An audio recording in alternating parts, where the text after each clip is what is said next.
I'm a recruiter, not of people, but recruitment of companies. So what we do is we go out to important markets that are important, that kind of match the Atlanta economy, and we go out there and market Atlanta, because I do realize that the market, Atlanta, suffers what I call the gateway syndrome.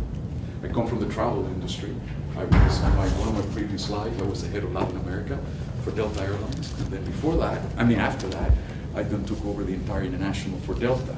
From there, I was Delta's representative to the chamber, and here I am.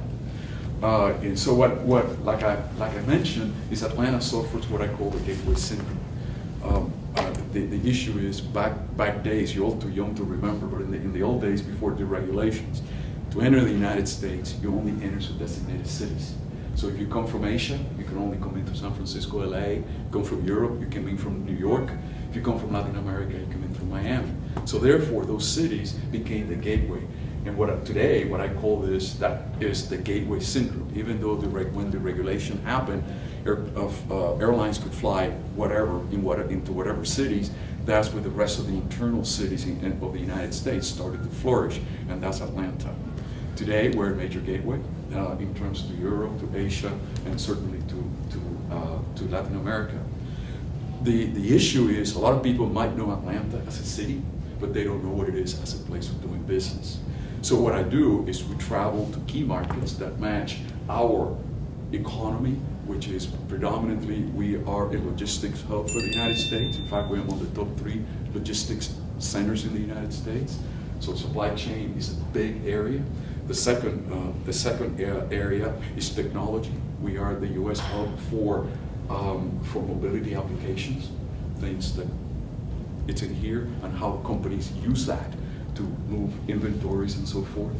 The third area is health IT, and the last one is business services and clean technology. So what we do is we look at markets that are important in those clusters, if you will, and we market Atlanta for 2 purposes. One is to recruit companies from those markets to set operations in Atlanta, and the second part is to develop a network in those markets to help Atlanta companies grow. Now, what is all that about? It's all about job creation. I am an economic developer. So my job, with the way I get rated every year, is not about revenue, like many of you are, but it's how many companies I bring, how many jobs I help to create, and that job creation is through recruitment and also through jobs that companies create because of the overseas expansion. Now, you might wonder is, why am I here in La Cita when I am an economic developer? So with that, that's the question. That's why we're here. Rick wants us to start a new process, if you will, these roundtable discussions that are innovative in nature, somewhat outside the box of what's happening in the exhibit hall. And that's what we're here for, to have that quick discussion. Normally services we include accounting services, engineering, consultancy, anything. Because at the end of the day, the common denominator of the definition of an export is what brings capital to this country, right? But right now, the current administration has a plan called the NEI, National Export Initiative. The idea is to double the U.S. exports in 5 years.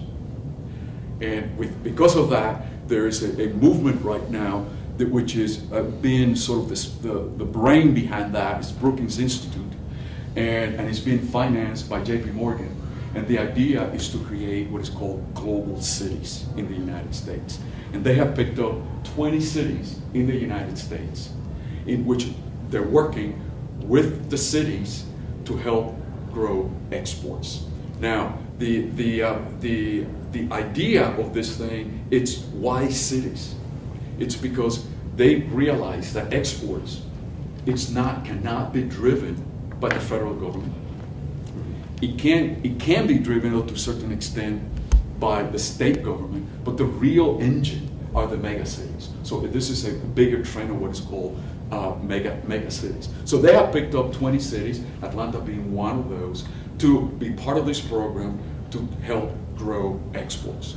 Now, going back, we normally think of export of goods and services, but one of the things that we need to keep in mind and is, as we put our hands around that, is yes, and exports in terms of good is easy to measure because you could go to the port, you go to the airport, and you know what is being exported in terms of good, what comes in and out. Services is a little bit harder.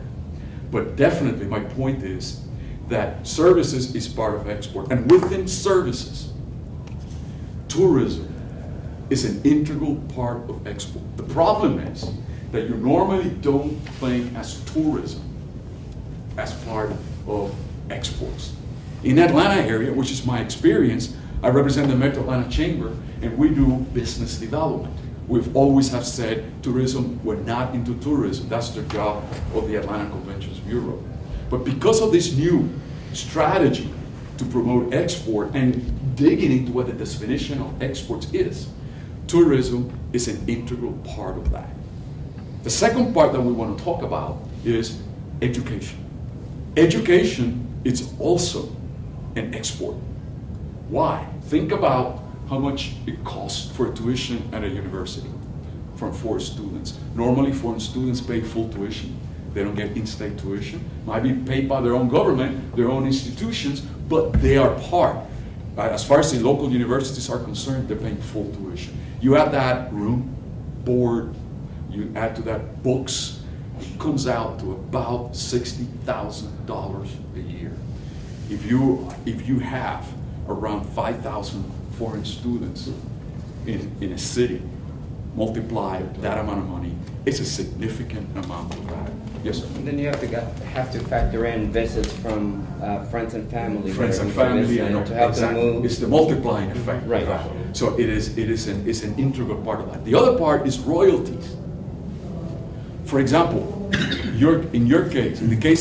the case of Intercontinental Hotel, which is headquarters in Atlanta, every stay that an Intercontinental Hotel factors as revenue in Puerto Rico doesn't count because it's part of the US, but in Buenos Aires or in Mexico City or whatever they are, anywhere in the world, those are revenues that come through franchises, royalties to the headquarters in Atlanta.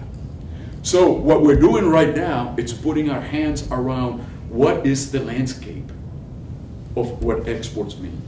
But my main point to bring here in terms of innovation is to bring to the forefront the fact that export is now an integral part of the economic development of the region.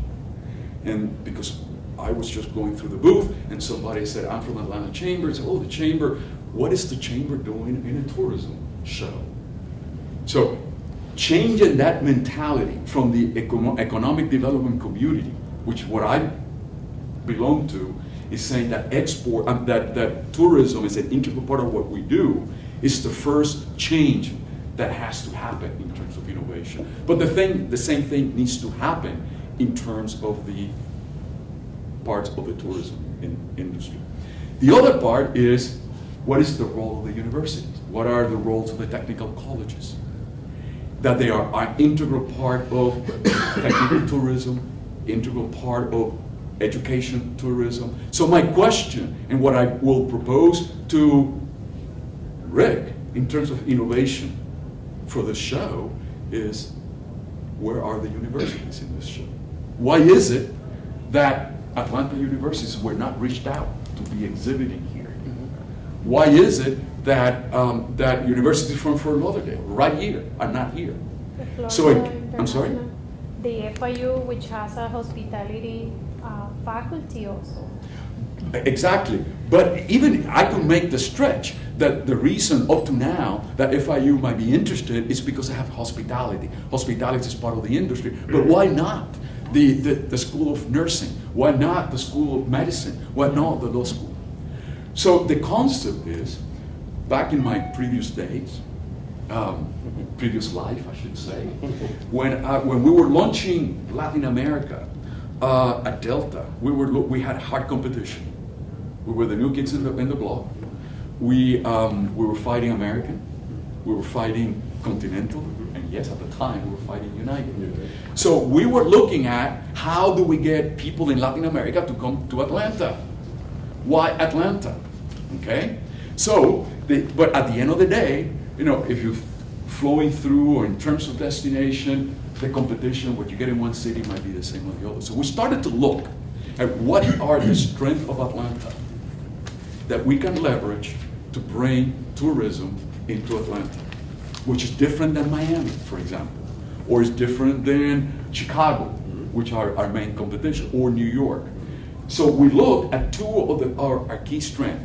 Okay, tourism sites, all right, fine, but at the end of the day, in terms of, we're going a long way, but we cannot sell Atlanta just from pure tourism. The traditional tourism, we want to see the aquarium and stuff like that. So we started to look at what were our strengths in a SWOT analysis, the strength, the weakness, the opportunities, and the threat.